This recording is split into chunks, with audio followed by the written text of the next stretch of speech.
ಸರಸ್ವತಿ ಸರಳ ಅಡಿಗೆಗೆ ಸ್ವಾಗತ. ಬರ್ರಿ ಇವತ್ತು ಅಗ್ರಿ ಪರ್ಫೆಕ್ಟ್ ಆದ ಅಳತಿಯೊಳಗೆ ಚಕ್ಲಿ ಹಿಟ್ಟು ಹೆಂಗೆ ಮಾಡೋದು ಎಂಬುದನ್ನ ತೋರಿಸ್ಲಿಕ್ಕೆ ನಾನು.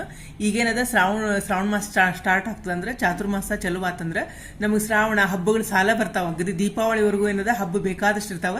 ಅವಾಗ ನೀವು ಯಾವಾಗ ಬೇಕು ಅವಾಗ ಈ ಹಿಟ್ಟು ಮಾಡ್ಕೊಂಡು ಇಟ್ಕೊಂಡ್ರೆ ದಿಢೀರಾಗೆ ಚಕ್ಲಿ ಕರ್ಕೋಬಹುದು, ಮತ್ತು ಅಷ್ಟ ಟೇಸ್ಟ್ ಆಗ್ತಾವ. ಈ ಅಳತಿಯೊಳಗೆ ಹೆಂಗೆ ತಗೊಂಡಿನಿ, ಏನೇನು ಸಾಮಾನು ತಗೊಂಡಿನ ಎಂಬುದನ್ನ ಇದ್ರಾಗ ತೋರಿಸ್ಲಿಕ್ಕತ್ತೀನಿ, ನೋಡ್ಕೊಂಬರೋಣ ಅಂತ. ಇದು ನೋಡ್ರಿ, ಒಂದು ಬುಟ್ಟಿ ನಾನು ಅಕ್ಕಿ ತೊಗೊಂಡಿನಿ. ನೀವು ಯಾವ್ದಾರ ಪಾತೇಲಿ ತಗೋರಿ, ಬುಟ್ಟಿ ತಗೋರಿ. ನಿಮ್ಗೆ ತೂಕದ ಪ್ರಕಾರ ಬೇಕಂದ್ರೆ 1 kg ಅಕ್ಕಿ ತಗೋಬಹುದು, ಅಥವಾ ಇಲ್ಲ ಒಂದು ಬುಟ್ಟಿ ಒಂದು ಪಾತೇಲಿ ತಗೋಬಹುದು. ಮತ್ತು ಅಕ್ಕಿ ಏನದ ದಪ್ಪನೂ ತಗೋಬೇಕು. ರೇಷನ್ ಅಕ್ಕಿ ತಗೋಬಹುದು, ಅಥವಾ ದೋಸೆ ಅಕ್ಕಿ ಅಂತ ಸಿಗ್ತಾವಲ್ಲ ಅಂಗಡಿ ಒಳಗೆ, ಅವ್ನು ತಗೋಬಹುದು. ದಪ್ಪ ಅಕ್ಕಿ ಆದ್ರೆ ಈ ಚಕ್ಲಿ ಭಾಳ ಟೇಸ್ಟ್ ಆಗ್ತಾವ. ಹಿಂಗಾಗಿ ನಾನು ಇಲ್ಲಿ 1 ಬುಟ್ಟಿಯಷ್ಟು ಅಥವಾ 1 kg ಅಷ್ಟು ಏನದ ಅಕ್ಕಿ ತಗೊಂಡಿನಿ. ಈಗ ನೋಡ್ರಿ, ಆ ಬುಟ್ಟಿದ ಅಕ್ಕಿ ಅರ್ಧ ಏನದ ನಾನು ಕಡ್ಲಿಬೇಳೆ ತೊಗೊಂಡಿನಿ. ಅಂದ್ರೆ 1 kg ಅಕ್ಕಿಗೆ ಅರ್ಧ kg ಕಡ್ಲಿಬೇಳೆ, ಅಥವಾ 1 ಬುಟ್ಟಿ ಅಕ್ಕಿಗೆ ಅರ್ಧ ಬುಟ್ಟಿ ಏನದ ಕಡ್ಲಿಬೇಳೆ ತೊಗೊಂಡಿನಿ. ನೀವು ಬೇಕಂದ್ರೆ ತೂಕ ಮಾಡಿಸ್ಕೊಂಡು ತೊಗೋಬಹುದು, ಅಥವಾ ಮನೆಯೊಳಗೆ ಒಂದು ಮೆಜರ್ಮೆಂಟ್ ಇಟ್ಕೊಂಡು ಅದ್ರ ಪ್ರಕಾರ ತೊಗೋಬಹುದು. 1 ಅಕ್ಕಿಗೆ ಅರ್ಧ ಏನದ ಉದ್ದಿನಬೇಳೆ ಕಡ್ಲಿಬೇಳೆ ತೊಗೊಂಡಿನಿ. 1 kg ಅಕ್ಕಿಗೆ ಅರ್ಧ kg ನಾನು ಕಡ್ಲಿಬೇಳೆ ತೊಗೊಂಡಿನಿ. ನೋಡ್ರಿ, ಇದು ನೋಡ್ರಿ ಉದ್ದಿನಬೇಳೆ ತೊಗೊಂಡಿನಿ. ಯಾವ ಬುಟ್ಟಿಲಿ ಅಕ್ಕಿ ತೊಗೊಂಡಿ ನಾವು ಅದರಲ್ಲೇ 1/4 ಬುಟ್ಟಿ ನಾವು ಉದ್ದಿನಬೇಳೆ ತೊಗೋಬೇಕಂದ್ರೆ 1 ಅಕ್ಕಿ ಅರ್ಧ ಕಡ್ಲಿಬೇಳೆ, 1/4 ಏನದ ನಾವು ಉದ್ದಿನಬೇಳೆ ತೊಗೋಬೇಕು, ಅಥವಾ ಉದ್ದಿನ ಕಾಳು ತೊಗೊಂಡ್ರೆ ನಡೀತದೆ. ಇದೇನದ ಈ ಅಳ್ತಿದ. ಇದು ನೋಡ್ರಿ, ಹೆಸರು ಬೇಳೆ ತೊಗೊಂಡಿನಿ. ಈಗ ನಾವೇನು ತೊಗೊಂಡಿದ್ವಿ ಅಂದ್ರೆ ಅಕ್ಕಿ, ಕಡ್ಲಿಬೇಳೆ, ಉದ್ದಿನಬೇಳೆ ತೊಗೊಂಡು, ಉದ್ದಿನಬೇಳೆ ಅರ್ಧ ನಾವು ಹೆಸರು ಬೇಳೆ ತೊಗೋಬೇಕು. ಅಂದ್ರೆ ಕಾಲ್ ಬಟ್ಲದಕ್ಕಿಂತ ಅರ್ಧ, ಅಂದ್ರೆ ಉದ್ದಿನಬೇಳೆ ಎಷ್ಟು ತೊಗೋತೀವಿ ಅದ್ರ ಅರ್ಧ ನಾವು ಇದನ್ನ ಹೆಸರು ಬೇಳೆ ತೊಗೋಬೇಕಾಗ್ತದೆ. ನೋಡ್ರಿ, ನಿಮಗೆ ಅಳತಿ ಪ್ರಮಾಣ ಅಂದ್ರೆ ಅದು ತೂಕದ ಪ್ರಕಾರ ಅಂದ್ರೆ ನಾವು 125 ಗ್ರಾಮ್ ಇವು ಏನದ ಹೆಸರು ಬೇಳೆ ತೊಗೋಬೇಕಾಗ್ತದೆ. ಇದು ನೋಡ್ರಿ, ತೊಗರಿ ಬೇಳೆ ತೊಗೊಂಡಿನಿ. ಇದೇನದ 1 ಮುಷ್ಟಿ ತೊಗೋಬೇಕು. ನಾವು ಹಿಂಗೆ ಕೈಲೇ ಮಾಡ್ಕೊಂಡ್ರೆ ಕರೆಕ್ಟ್ 1 ಮುಷ್ಟಿ ಆಗ್ತಾವ. ಇಲ್ಲ ಅಂದ್ರೆ ನೀವು ತೂಕದ ಪ್ರಕಾರ ತೊಗೊಂಡ್ರೆ 30 ಗ್ರಾಮ್ ತೊಗೋಬೇಕಾಗ್ತದೆ. 30 ಗ್ರಾಮ್ ಅಂದ್ರೆ 1 ಮುಷ್ಟಿನ ಬರ್ತದೆ. 1 ಮುಷ್ಟಿ ಏನದ ನಾ ಇಲ್ಲೇ ತೊಗರಿ ಬೇಳೆ ತೊಗೊಂಡಿನಿ. ಇದು ನೋಡ್ರಿ, ಸಾಬುದಾಣ ತೊಗೊಂಡಿನಿ. ಇದೇನದ ತೊಗರಿ ಬೇಳೆ ಎಷ್ಟು ತೊಗೊಂಡಿವಿ ಅಷ್ಟ ಪ್ರಮಾಣದೊಳಗೆ ತೊಗೋಬೇಕಂದ್ರೆ 1 ಮುಷ್ಟಿ ನಾವಿಲ್ಲೇ ಸಾಬುದಾಣ ತೊಗೋಬೇಕು, ಅಥವಾ 30 ಗ್ರಾಮು ಸಾಬುದಾಣ ತೊಗೋಬೇಕು. ತೊಗರಿ ಬೇಳೆ ಇದನ್ನ ಸೇಮ್ ಕ್ವಾಂಟಿಟಿ ಒಳಗೆ ತೊಗೋಬೇಕಾಗ್ತದೆ. ನಾವು ಇಷ್ಟು ಸಾಮಾನ ಬೇಕಾಗ್ತದೆ ಚಕ್ಲಿ ಹಿಟ್ಟು ಹಾಕ್ಸೋಳಿಕ್ಕೆ. ಈಗ ಮೊದ್ಲಿಗೆ ಏನು ಮಾಡ್ಬೇಕಂತಂದ್ರೆ, ಈ ಸಾಬುದಾಣಿ ಒಂದು ಬಾಜುಕ್ಕೆ ಇಡೋಣ ಅಂತ. ಅಂದ್ರೆ ಅದನ್ನೇನು ತೊಳೆಯೋದು ಬೇಡ. ಈಗ ಅಕ್ಕಿ ಸಪ್ರೇಟ್ ತೊಳ್ಕೊಳ್ಳೋಣ, ಮತ್ತು ಇವು ಬ್ಯಾಳಿ ಏನದ ತೊಳ್ಕೊಬೇಕಾಗ್ತದೆ. ನಾವು ಸ್ವಚ್ಛಗೆ 2 ಸಲ ತೊಳ್ಕೊಂಡು ಒಣ ಹಾಕ್ಕೊಂಡು ಪೂರ್ಣ ನೆರಳೊಳಗೆ ಅಂದ್ರೆ ಮನೆಯೊಳಗನ ಒಣಗಿಸಿ ಹೋಗ್ಬೇಕು. ಇವ್ನು ಪೂರ್ಣ ಹಸಿ ಇರಬಾರ್ದು. ಇವ್ನು 4 ಬ್ಯಾಳಿನೂ ತೊಳ್ಕೊಬೇಕು, ಮತ್ತು ಅಕ್ಕಿನೂ ಏನದ ಸಪ್ರೇಟ್ ತೊಳ್ಕೊಬೇಕಾಗ್ತದೆ. ಮೊದ್ಲು ಇವನ್ನೆಲ್ಲ ಏನದ ತೊಳ್ಕೊಳ್ಳೋಣ. ಇದು ನೋಡ್ರಿ, 3 ರಿಂದ 4 ಸಲ ನಾ ಏನದ ಅಕ್ಕಿ ಚಲೋತ್ನಂಗೆ ತೊಳ್ಕೊಂಡಿನಿ. ತೊಳ್ಕೊಂಡು ಹಿಂಗೆ ಬಸಿ ಹಾಕೊಂಡಿನಿ. ಇಲ್ಲೇ ನೀರು ಇಳಿಲಿಕ್ಕೆ ಹತ್ತವ. ಪೂರ್ಣ ನೀರು ಇಳಿದ್ಮೇಲೆ ಒಂದು ಕಾಟನ್ ಬಟ್ಟೆ ಒಳಗೆ ಮನೆಯೊಳಗೆ ಏನದ ಇವನ್ನ ಆರು ಹಾಕೋಬೇಕಾಗ್ತದೆ. ಏನದ 1 ಬುಟ್ಟಿ ತೊಗೊಂಡಿ ನಾನು. ಈಗ ಇದಕ್ಕೇನದ ಕಡ್ಲಿಬೇಳೆ ಹಾಕೋಣ. ಇದು ಉದ್ದಿನಬೇಳೆ ಅದ. ಇಲ್ಲಿ ತೊಗರಿಬೇಳೆ ಹಾಕಿರ್ತೀನಿ. ಇದೇನದ ಹೆಸರು ಬೇಳೆ. ಇವು 4 ಬೇಳೆ ಏನದ ಚಲೋತ್ನಾಗ ಇವನು ತೊಳ್ಕೊಂಡು ಚಲೋ ಬಿಸಿಲು ಅಥವಾ ಫ್ಯಾನ್ ಹಾಕಿ ಒಣಗಿಸೋಕಾಗ್ತದೆ. ಹಸಿ ಇರಬಾರ್ದು. ಇವನ್ನೇನದ ಮೊದಲು ತೊಳ್ಕೊಂಬರ್ತೀನಿ. ಇಲ್ಲಿ ನೋಡ್ರಿ, ಬ್ಯಾಳಿನೂ ಏನದ ಅಷ್ಟು ಸ್ವಚ್ಛಾಗಿ 2-3 ಸಲ ತೊಳ್ಕೊಂಡಿನಿ. ತೊಳ್ಕೊಂಡು ಬಸಿ ಹಾಕೊಂಡಿನಿ. ಇದನ್ನು ಇವು ನೀರು ಬಸದ್ಕೊಂಡು ಏನದ ಒಂದು ಕಾಟನ್ ಬಟ್ಟೆ ಮೇಲೆ ಆರು ಹಾಕೋಣ ಅಂತ. ಇಲ್ಲೇ ಅಕ್ಕಿ ಏನವ ನೀರೆಲ್ಲ ಇಳ್ದಾವ. ಇವನ್ನ ಒಣ ಹಾಕೋಣ. ಒಂದು ಕಾಟನ್ ಬಟ್ಟೆ ಹಾಕಿ ನಾನು ಒಗೆದು ಇದಕ್ಕೇನದ ಅಕ್ಕಿ ಹಾಕೊಂಡು ಚಲೋ ಹೊತ್ನಂಗೆ ಹರಡ್ಬೇಕು. ಇವನ್ನೆಲ್ಲಾನು ಒಣಗೋ ಹಂಗೆ.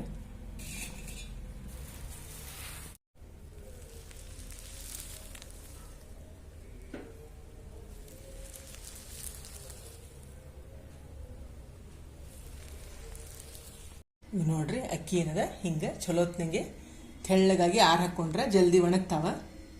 ಈಗ ಬ್ಯಾಳಿನೂ ಏನವ ನೀರೆಲ್ಲ ಹೋಗ್ಯಾವ. ಈಗ ಇದೇನದ ಅಕ್ಕಿ ಬಾಜುಕ ಇದನ್ನು ಏನದ ಸಪ್ರೇಟಾಗಿ ಒಣ ಹಾಕೋಣ ಅಂತಂದ್ರೆ ಆರು ಹಾಕೋಣ. ಇಲ್ಲಿ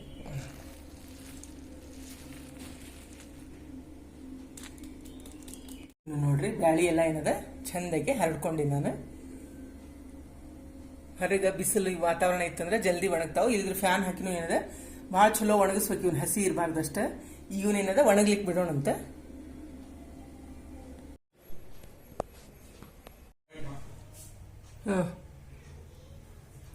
ಇಲ್ಲಿ ನೋಡ್ರಿ, ಇವೇನದ ಒಣ ಹಾಕಿದ್ನೆಲ್ಲ ಪೂರ್ಣ ಒಣಗ್ಯಾವ. ಹಿಂಗೆ ಫುಲ್ ಹಿಂಗೇನದ ಒಣಗಬೇಕು. ನಮ್ಮಿದ್ವು ಅಂದ್ರೆ ಹಿಟ್ಟು ಚಲೋ ಆಗಂಗಿಲ್ಲ. ಅದಕ್ಕೆ ಕಡ್ಲಿಬೇಳೆ ಏನವ ಎಲ್ಲ ಒಣಗ್ಯಾವ. ಈಗನ ಒಂದು ಬುಟ್ಟಿಗೆ ತಗೋಣ.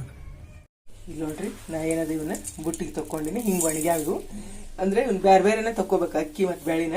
ಯಾಕಂದ್ರೆ ಅಕ್ಕಿನ ಸ್ವಲ್ಪ ಹುರಿಯೋದಿರ್ತದ, ಬ್ಯಾಳಿ ಏನದ ಕೆಂಪು ಹುರ್ಕೋಬೇಕಾಗ್ತದ. ಹಿಂಗಾಗಿ ಇವನ್ನೆರಡು ಏನದ ಬೇರೆ ಬೇರೆಯನ್ನ ತಕ್ಕೋಬೇಕಾಗ್ತದ ಒಣಗಿಸಿದ್ಮೇಲೆ.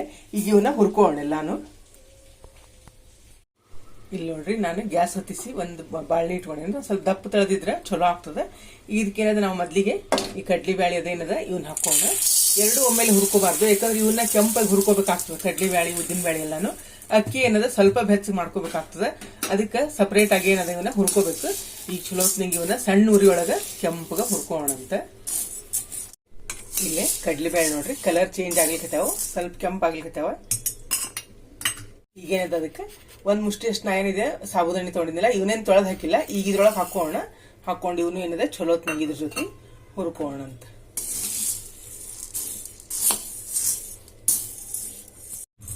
ಇಲ್ಲಿ ನೋಡ್ರಿ ಕಡ್ಲಿ ಬ್ಯಾಳಿ ಉದ್ದಿನ ಬ್ಯಾಳಿ ಎಲ್ಲ ಏನವ ಹಿಂಗ್ ಕೆಂಪಾಗ್ಯಾವ, ಒಂದ ಸಮ ಆಗ್ಯಾವೆಲ್ಲಾನು. ಈಗ ಇವನೇನದ ತಕೊಂಡ್ ಒಂದ್ ಬುಟ್ಟಿಗೆ ಇಲ್ಲೇ ತಕೊಳಕತ್ತೀನಿ. ಇಲ್ಲಿ ನೋಡ್ರಿ ನಾನು ಕಡ್ಲಿ ಬ್ಯಾಳಿ ತಕೊಂಡ್ಮೇಲೆ ಈಗೇನದ ಒಂದ್ ಮುಷ್ಟಿ ಅಂದ್ರ 25 ಗ್ರಾಮ್ ನಿಮ್ಗೆ ತೂಕದ ಲೆಕ್ಕ ಬೇಕಂದ್ರ ಇಲ್ಲಿ ಒಂದ್ ಮುಷ್ಟಿ ಏನದ ನಾನು 1 ಕಿಲೋ ಅಕ್ಕಿಗೆ ಒಂದ್ ಮುಷ್ಟಿ ಅಷ್ಟು ಜೀರಿಗೆ ಹಾಕೊಳಕತ್ತೀನಿ. ಒಂದ್ ಮುಷ್ಟಿ ಹವೀಜ್ ಹಾಕೊಳಕತ್ತೀನಿ, ಧನಿಯಾ ಅಂತಾರಲ್ಲ ಹವೀಜ. ಒಂದ್ ಮುಷ್ಟಿ ಜೀರಿಗೆ, ಒಂದ್ ಮುಷ್ಟಿ ಹವೀಜ ಹಾಕೊಂಡೀನಿ. ಇದೇನದ 1 ಚಮಚ ನಾನು ಮೆಂತೆ ತಗೊಂಡಿನಿ. ನಾವೇನು ಉಪ್ಪಿಟ್ಟು ಅದನ್ನ ತಿಂತೀವಲ್ಲ ಅವಲಕ್ಕಿ ಇದ್ರೆ ಆ ಚಮಚದಲ್ಲೇ 1 ಚಮಚ ಮೆಂತೆ ತಗೊಂಡಿನಿ. ಇವನು ಏನದ ಈಗ ಸ್ವಲ್ಪ ಹುರ್ಕೊಂಡಿದ್ರೊಳಗ ನೋಡ್ರಿ ಹುರ್ಕೊಂಡಿದ್ನ ಮೆಂತೆ ಜೀರಿಗೆ ಮತ್ತೆ ಹವೀಜಾನ. ಮೆಂತೆ ಕೆಂಪಾದ್ರೆ ಸಾಕಾಗ್ತದ, ಮತ್ತೆ ಇವು ಹುರಿರ್ತಾವ ಚಲೋ ನಂಗೆ ಜೀರಿಗೆ ಮತ್ತೆ ಹವೀಜ. ಈಗ ಇವನೇನದ ತಕೋಣ. ಹವೀಜ ತಕೊಂಡ್ಮೇಲೆ ಇದಕ್ಕೆ ಅಕ್ಕಿ ಹಾಕೊಳ್ತೀನಿ ನಾನು. ಅಕ್ಕಿ ಏನ್ ಕೆಂಪಗೆ ಹುರ್ಕೊಳ್ಳೋದು ಬೇಡ, ಸ್ವಲ್ಪ ಕೈ ಬೆಚ್ಚಗೆ ಅಂತಾರಲ್ಲ ಅಷ್ಟಾದ್ರೆ ಸಾಕಾಗ್ತದ. ಈಗ ಇವನೇನದ ಹುರ್ಕೋಣ ಅಂತ.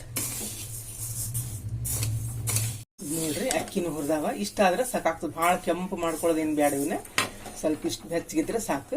ಈಗ ನಾನು ಗ್ಯಾಸ್ ಆಫ್ ಮಾಡ್ಲಿಕ್ಕತ್ತೀನಿ. ಇದೇ ಬುಟ್ಟಿ ಒಳಗನೆ ಬಿಡ್ತೀನಿ, ಅಂದ್ರೆ ಇನ್ನೊಂದು ಸ್ವಲ್ಪ ಏನಾಗ್ತಾವ ಹುರಿತಾವ. ಹುರಿಯೋ ಮುಂದೆ ಸ್ವಲ್ಪ ಕಡಿಮೆ ಹುರ್ಕೊಂಡು ಆಮೇಲೆ ಅದ ಬುಟ್ಟಾಗಿ ಬಿಟ್ರೆ ಕರೆಕ್ಟ್ ಆಗ್ತದ. ಈಗೇನದ ಇವನ್ನ ಆರ್ಲಿಕ್ಕೆ ಬಿಡೋಣ ಅಂತ. ನೋಡ್ರಿ ಕಡ್ಲಿ ಬ್ಯಾಳಿ ಮತ್ತೆ ಇದೇನದ ಹವೀಜ ಮತ್ತೆ ಜೀರಿಗೆ, ಇದು ಅಕ್ಕಿ, ಇವು ಮೂರೂ ಏನದ ಈಗ ತಣ್ಣಗಾಗ್ಲಿಕ್ಕೆ ಬಿಡೋಣ ಅಂತ. ಇದು ನೋಡ್ರಿ ಅಕ್ಕಿ 3-4 ತಾಸು ಪೂರ್ಣ ಬಿಡ್ಬೇಕಂದ್ರೆ ಪೂರ್ಣ ತಣ್ಣಗಾಗಬೇಕು, ಬಿಸಿ ಎಲ್ಲ ಹೋಗಿ ಅಷ್ಟು ಏನದ ತಣ್ಣಗಾಗ್ಯಾವ.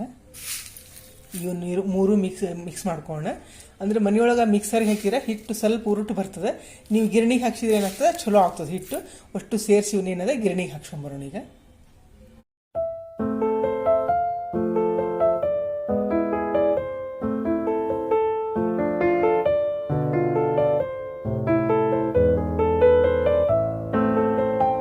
ಇದು ನೋಡ್ರಿ ಚಕ್ಲಿ ಹಿಟ್ಟು ರೆಡಿ ಆಯ್ತು. ನಾ ಗಿರಣಿಗೆ ಹಾಕ್ಸ್ಕೊಂಬಂದು ಜರಡಿ ಹಿಡ್ಕೊಂಡು ಇಟ್ಕೊಂಡಿನಿ.